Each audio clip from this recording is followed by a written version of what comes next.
Welcome to Angel Health Academy. Subject Community Health Nursing.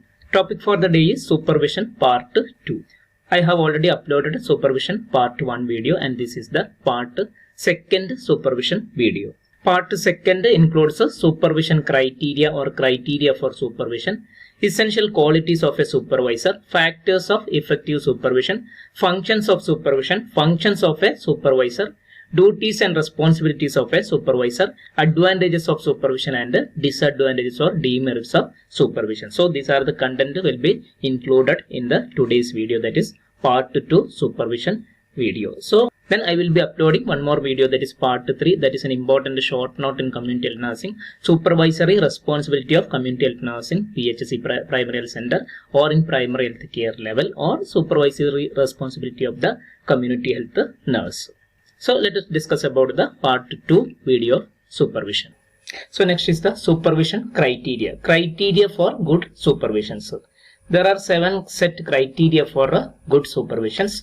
So the following performance elements criteria should be monitored or appraised by the supervisor during his supervision. First is quality work output. Supervisor should evaluate the output of the worker, that is quality based, that is quality work output of the worker or employee has to be monitored or appraised by the supervisor. Second is quantity work output, number of activities or number of services or functions has been done by the worker or employee has to be monitored by the or supervised by the supervisor. So thus quality output and quantity output of the services which is rendered by the worker or employee has to be supervised or appraised by the supervisor as a criteria for good supervision. Then third criteria is the use of time by the worker. That is, monitor whether the worker or employee is completing the task at the right time or stipulated time. That is appropriate utilization of the time, right time by the worker. That also has to be appraised or monitored by the supervisor. Then fourth criteria is utilization of available resources. That is whether the employee or worker are utilizing the available resources in the work setting. That is well utilization of the resources by the employee or worker. That also has to be appraised, monitored by the or evaluated by the supervisor. The fifth criteria for good supervision is whether the employee or worker is giving assistance to the other co-workers or to the administrator or to the supervisor.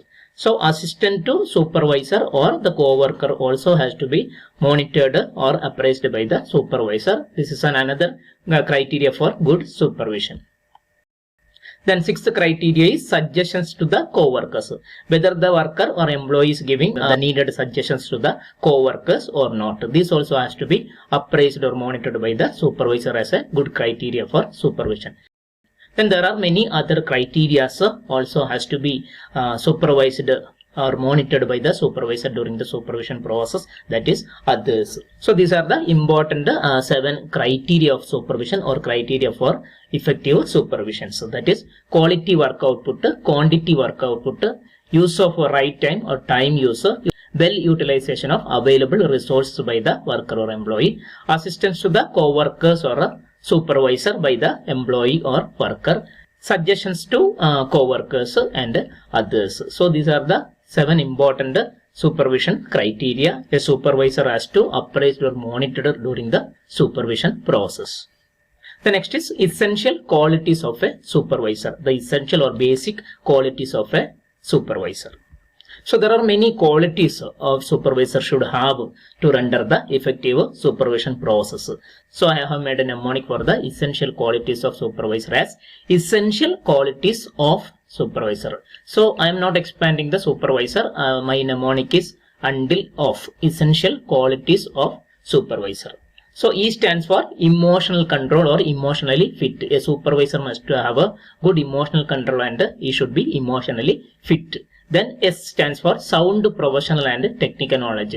A supervisor should have sound good professional qualification, professional and technical knowledge, good technical or sound technical knowledge in the areas of his service or supervision. Then supervisor should be sympathetic. And E stands for easily approachable. So whenever necessary, the employer or worker has to be reached to the supervisor. Also, supervisor should always welcome the workers or employees for any guidance or any necessary help. So easily approachable. Then N stands for neat and tidy. Supervision should be well groomed. So its general outlook should be neat and tidy. Then T stands for teaching ability. So supervision is the process of teaching. So a supervisor should be a good teacher. So he should have a teaching ability. Then I stands for impartial. That means no partiality. Supervisor should not show any partiality among the members. So he should be impartial or no partiality in the working setting or working situation. A stands for adaptability to the changes. So always there will be changes in the working atmosphere. He should not be rigid or strict. He has to be flexible, depend upon the situation. That is adaptability to the changes, acceptance to the changes.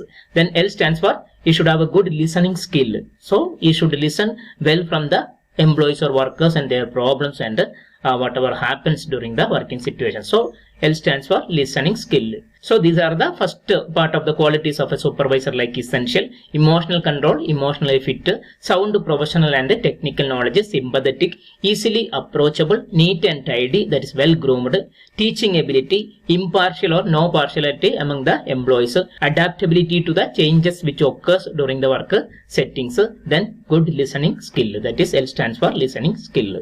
The next is qualities. So Q stands for quality, that is he should have a personal quality and professionally qualified. Supervisor should be professionally qualified and he should have a good personal quality, good characteristics and good conduct. Then U stands for understand aware. A supervisor always understand and aware the job roles and job descriptions and the rules and regulation of the institutions or policies of the institution, vision and mission of the institutions. So understand and aware of job roles and regulations of each and every members. Then he should have a positive attitude. A stands for attitude, that is he should be positive attitude in relation to supervision process, and he should be very loyal. Stands for loyalty. Then he should be intelligent. I stands for intelligent. T stands for trustworthy. So T stands for trustworthy or credibility. A supervisor should be trustworthy and credible to the employees or workers. He should correct the employees, so that is systematically and scientifically. His teaching should be systematically and scientifically. So employees should or workers should trust the supervisor. He should have a scientific knowledge and skill in relation to the areas of the services to train and educate the employees or workers. And of course, supervisor should be initiative. He should have very good initiative power in the different situation. He should motivate the employees by initiative nature. Then E stands for enthusiasm. Enthusiasm means nothing but enjoy the supervision. Of course, supervisor should enjoy his work aspects and his supervision process. So last S stands for self-confidence and self-control. Of course, a supervisor should have as a basic quality that self-confidence and self-control. Self-confidence to complete the task and self-control when the situations needs or demands. Then last O stands for others. There are many other essential qualities. Let us discuss in short about some of the qualities of the supervisor. First is emotional control and emotionally fit. A supervisor should have emotional control and he should be emotionally fit. Second is sound professional and technical knowledge. A supervisor should have sound professional knowledge, update knowledge and sound technical knowledge. Very good technical knowledge in the areas of his supervision or work setting. Supervisor should be sympathetic. Supervisor should be easily approachable to the workers and employees. He should be neat and tidy, that is well groomed. His general outlook should be neat and tidy, and he should have a good teaching ability. A supervisor should be a good teacher with a good teaching ability. Then seventh one is he should be impartial. No partiality among the workers or employees by the supervisor. Then eighth one is adaptability to the changes. So the changes may take place in the working situation and a supervisor should welcome the changes and he should accept the changes. So that is adaptability to the changes occurs in the supervision. He should not be so strict or rigid in the work situation. He should be flexible to the changes. The next essential qualities of a supervisor is good listening skill. He should always listen properly of the employees or workers. So a supervisor should have a good listening skill. Next is qualities, that is both the personal quality and professional quality. So a supervisor should be professionally qualified. At the same time, he should have a good personal characteristics and conduct. That is personal quality. Then 11th one is understand and awareness the job rules and regulations. Of course, a supervisor should have a clear-cut knowledge about the policy and rules and regulation of the institution or organization and the job description of the each employees or workers. Then 12th one is he should have a good positive attitude towards the supervision and toward the achievement of the goal of the organization or the institution. Then a supervisor should be very loyal, that is loyalty, truthfulness, and he should be, of course, he should be intelligent, that is intelligence. Then he should be trustworthy, or he should have a good credibility to the employees or workers. So the workers or employees could trust the supervisor in completion of the task or activities. Initiativeness. Of course, supervisor should have a good initiative power or initiativeness at the work setting. Through initiativeness, he should motivate his employees or workers to have various initiativeness in the work settings. The 17th essential quality is the enthusiasm. Of course, a supervisor should be enthusiastic in completing the task of supervision, or he should be pleasant and he should enjoy the supervision process.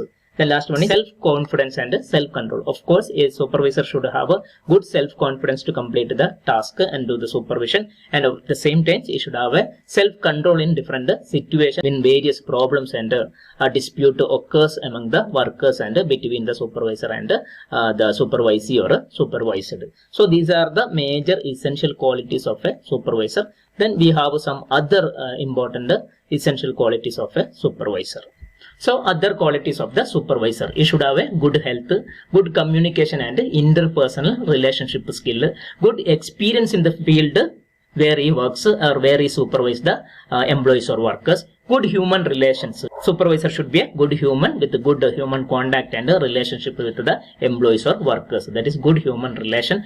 The next is good command of language. He should have a good commanding power and good simple local language. Then good power of judgment. So he should be able to understand easily what is right and what is wrong from the part of the employees or workers. Then according to that he has to correct. So personal judgment also has to be taken when necessary. That is, he should have a good power of judgment. Then he should always concern the group, employees and workers or subordinates. Then supervisor should have a ability to inspire or motivate the subordinates. Ability to inspire or motivate the subordinates and lead the subordinates with the power of leadership skill. Then I stands for respect all the members of the institution or organization. That is the superiors, co-workers or colleagues and the subordinates. That means he should respect his subordinates, then his colleagues or co-workers and the superiors or other managers. Then supervisor should be very humble and he should accept his mistakes when he come across with any mistakes in the job setting. So he should be very polite and humble and he should accept his mistakes. So these are the other qualities of a supervisor. So far we have discussed about the essential qualities of a supervisor. Next is the factors of effective supervision. So there are some factors which influence the effective supervision. First is good human relation skill. So a supervisor should have a good human relation skill. Both the supervisor and the supervisee should have a good interpersonal relations. So that is called a human relation skill. Second factor is technical and managerial knowledge. A supervisor should have always a technical knowledge and managerial or administrative knowledge. That is the second factor of effective supervision. And third factor is good leadership position or leadership power. A supervisor should have a good leadership quality and leadership position and power. Then improved upward relations.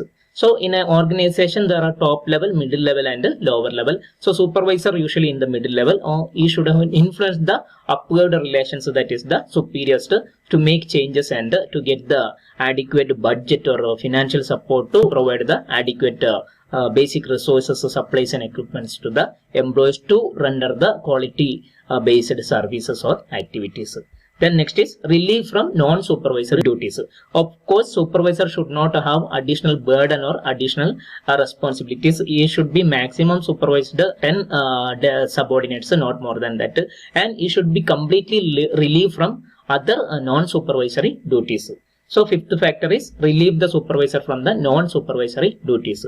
Then sixth factor is general and loose supervision. Of course, supervisor should not be much rigid and so strict. He should have basic general supervision and flexible supervision. That is, the supervisor should be able to adapt to the changes which takes place in the work setting. That is general and loose or flexible supervision. So these are the 6 important factors of effective supervision. That is good human relation skill, technical and managerial knowledge, sound technical and managerial knowledge, good leadership position or leadership power, improved upward relations or communication with the top level management. Then supervisor always should relieve from other non-supervisory duties or responsibilities. Last one is general supervision or loose or flexible supervision. Supervisor should not be so rigid and so strict towards the employees or workers. Next is functions of supervision. There are mainly 5 important functions in supervision. That is, first one is administrative supervision or normative function in supervision. Second one is supportive function or supportive supervision. And third function is communicative supervision or communicative function. And fifth one is educative supervision or educative functions. And last one is evaluative supervision or evaluation functions. So functions of supervision includes administrative supervision or normative supervision, supportive supervision, communicative supervision, educative supervision and evaluative supervision. So let us discuss in short about the functions of supervision. So first function of supervision is administrative or normative functions. That is, identify the various workload of the subordinates or employees or workers, identify the needs of the subordinates, then identify various problems of the subordinates, then fulfill the needs of the subordinates or solve the problems among the subordinates or between the subordinates. Then supportive functions. Supportive function is nothing but support the subordinates by giving guidance, training, education, etc. Thus motivate the subordinate to fulfill the objectives and render the maximum highest possible services to the organization. That is supportive function. Then educative functions. Educative function of supervision includes orientation to the new staff regarding policies, regarding protocols, regarding procedures, objectives, etc., regarding infrastructure, facilities available in the organization, etc. That comes orientation to the new staff, employees or workers. That is educative function. The next is providing skill training for the employees or organization, depends upon the procedure is required or activities required in the work settings of the department. That is skill training. So educative function of the supervision is organization of the various skill training program for the employees or workers. Then providing in-service education to the employees or workers to update their knowledge and skills in the field of activities or services in the healthcare institution or any organization. Then fourth function of supervision is communicative functions. Making good human relationship and interpersonal relationship between the workers or employees in the work setting is called as communicative supervision. Thus improve the two-way communications or maintaining good interpersonal relationship between the supervisor and supervised or supervisor and supervisee. Then evaluative functions of supervision, that is evaluation of the performance or work skills done by the employees or workers by using various evaluation methods through evaluation format or performance appraisal format. That is evaluation functions. So there are mainly 5 functions in supervision, that is administrative or normative functions, supportive function, educative function, communicative function and evaluative function. Next is functions of a supervisor. So first one is orientation. Orientation about the policies, rules and regulations, objectives to the employees or workers. The second function of supervisor is assessment of the workload of each and every member or subordinates. Third function is assess the need of supplies and equipment necessary to render the quality service by the employees or workers. That is assess the need of supplies and equipment necessary. Then fourth function of the supervisor is planning or organizing the work for the employees or workers.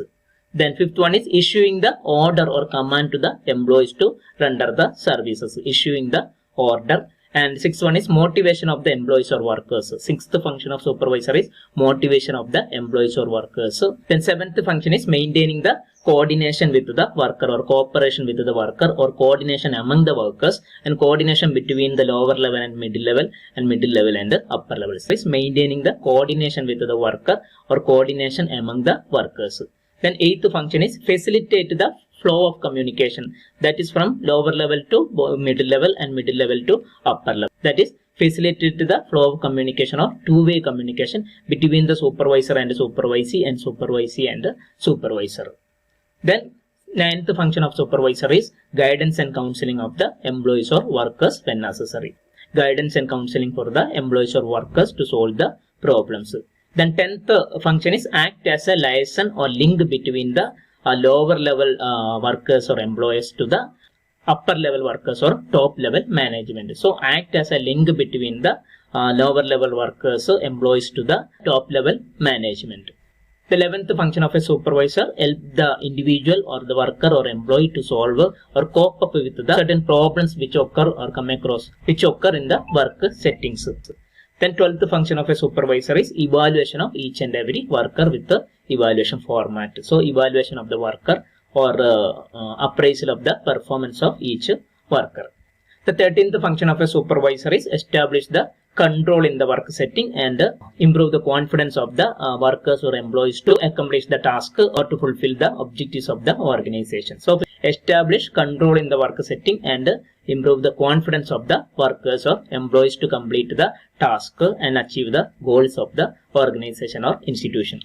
The 14th function is record keeping. The supervisor has to keep a record or maintain a record of supervision of each and every employee. So supervisor should maintain the record of supervision of each and every employee or worker. So daily record has to be maintained by the supervisor. Supervisor also cross-check the record which has been done by the employees or workers. At the same time, the supervisor also maintain the daily recording of his supervision in the supervisor diary or in the supervisor register. So these are the 14 different functions of a supervisor.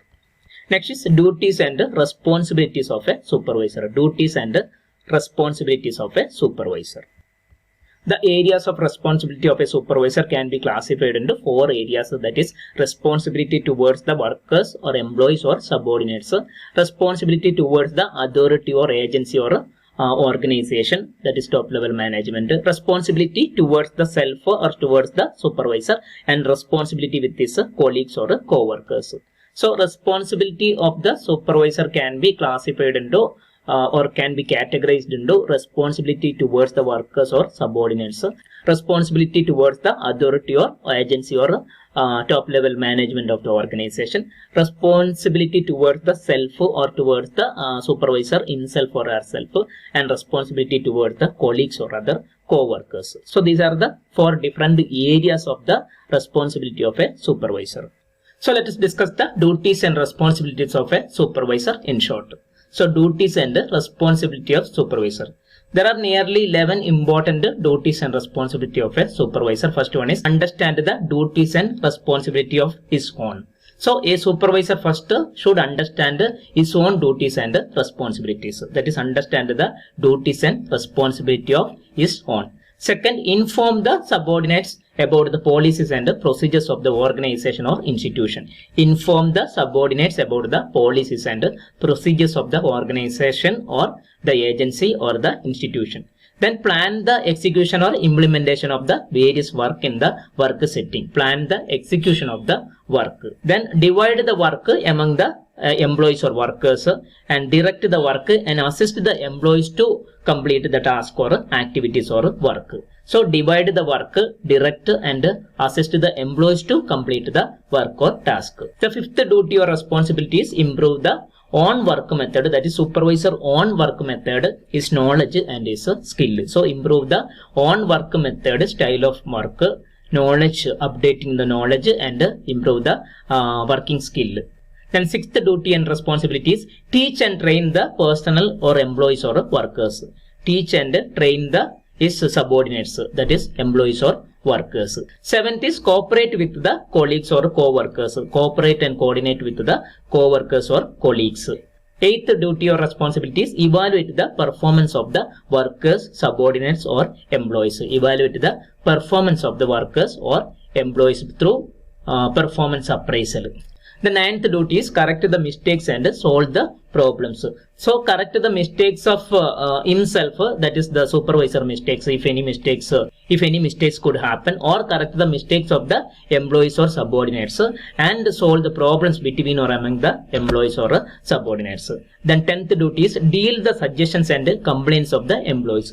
So employees may raise different suggestions and complaints in relation to the duty or work atmosphere that has to be dealt properly or wisely. So deal the suggestions and complaints for the better work atmosphere for the completion of the task or completion of the objectives of the organization. And last 11th one is develop discipline or control in the work settings. Develop discipline and control in the work settings. So these are the 11 important duties and responsibility of a supervisor. First one is understand the duty and responsibility of his own, then inform the subordinates about the policies and procedures, plan the execution of the work or implementation of the total work in the department, then divide the work among the employees, direct the work and assist the employees to complete the work, improve on work method and knowledge and skill, that is improve the supervisor own work method, knowledge and skill, or update the knowledge, and teach and train the subordinates or workers or health personnel,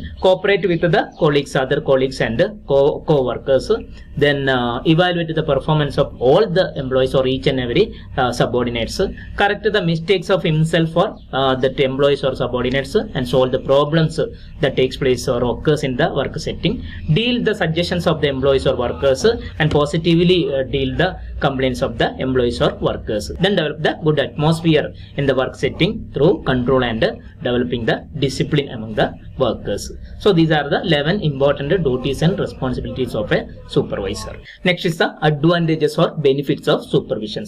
So there are many advantages and benefits for supervision. The first advantage is better work outcomes or better result or quality based services to the public or citizen, that is better outcomes. Second advantage is better professional relationship among the employees, better professional relationship and professional growth among the employees. So good professional relationship or sound professional relationship. Third one is opportunities to reflect and link the knowledge and practice. So opportunity to all the employees or the supervisor to enhance the knowledge, update the knowledge and update the skill, and coordinate the knowledge into the practice sessions. Connect the knowledge, update knowledge into the practice session, thus improve the skill. So opportunity, a platform to reflect and link, connect the knowledge and practice or knowledge and skill. Fourth advantage or benefit of supervision is increase the confidence among the employees and increase the teamwork we feeling among the employees. So increase the confidence, teamwork or we feeling among the employees. Then fifth one is skill development of each and every subordinates. Skill development of each and every subordinates and even the skill development of the supervisor himself or herself. That is skill development. Sixth advantage is greater awareness and understanding about the policies, objectives, then rules and regulations, etc. So greater awareness and understanding among the workers or employees regarding the institutional policies, rules and regulations, vision, mission, objectives, targets, etc. The last one is reduced stress in the work situations and increased satisfaction and problem solving in the work situation or a working environment. So reduced stress and strain and problem solving, good problem solving among the employees, and a good solution for the dispute between the or conflicts between the employees or workers or among the subordinates. So reduction of stress and problem solving. So these are the 7 important advantages or benefits of supervision. So last is the disadvantages of supervision or demerits of supervision. So of course supervision also has a few disadvantages or demerits such as authoritarianism, disrespect, insufficient help to workers, bias or partiality, lack of accountability, rigidity or strictness, lack of empathy and unforgiving of the employees, then avoiding honest communication between or among the employees. So first one is authoritarianism. Authoritarianism is nothing but it is a autocratic activity of the supervisor. So supervisor is a autocratic and whatever he orders the subordinate employees has to follow. That is called authoritarianism. There is less opportunity for the subordinates or employees to initiativeness and participation in decision making or solving the problem. Okay, that is authoritarianism. That is indirectly it is the autocratic activities of the supervisor. Second one is disrespect. That is no complete respect or no good respect to the employees or subordinates by the supervisor. Supervisor is not respecting the subordinates or employees. That is disrespect. Then insufficient help to workers. Actually, supervisor has to help the workers or assist the employees to complete the task. So insufficient help to the workers. Here supervisor is not taking keen interest in helping the workers or completing the task or completing the activities or completing the objectives of the organization. The fourth demerit of supervision or disadvantage of supervision is bias or partiality. Supervisor is having partiality towards a particular group of subordinates or towards an individual subordinate. That is called partiality. Then lack of accountability. That means supervisor does not have adequate responsibility and accountability to complete the task or objectives of the institution, thus to make the good outcome of or result of the organization. So the lack of responsibility and accountability of the supervisor. Then next is rigidity and strictness. Autocratic supervisor is always rigid and strict. So sometimes the supervisor may not have a good human relation. He will be very rigid and not flexible and very strict. In such a situation, employees or subordinates may have more stress and strain. That is rigidity and strictness. Then lack of empathy or unforgiving the workers if they make any mistakes. So lack of empathy, no sympathetic approach towards the employees or subordinates, and not forgiving the subordinates, taking revenge by the supervisor. And last one is avoiding the honest and good communication, interpersonal relationship among the or between the subordinates and supervisor and supervisees or supervised. That is avoiding honest communications. So in short, disadvantages of supervision includes authoritarianism, disrespect, insufficient help to workers or employees, bias or partiality of the supervisor, lack of accountability of the supervisor or lack of responsibility of the supervisor, rigidity or strictness of the supervisor, lack of empathy or no sympathetic approach or unforgiving towards the employees or workers by the supervisor, and last one is avoiding the honest or good communication or interpersonal relationship with the employees or subordinates. So these are the a few or 8 disadvantages or demerits of supervision. So thanks for watching. We have just completed the second part of the supervision, and the next video will be the third part of the supervision.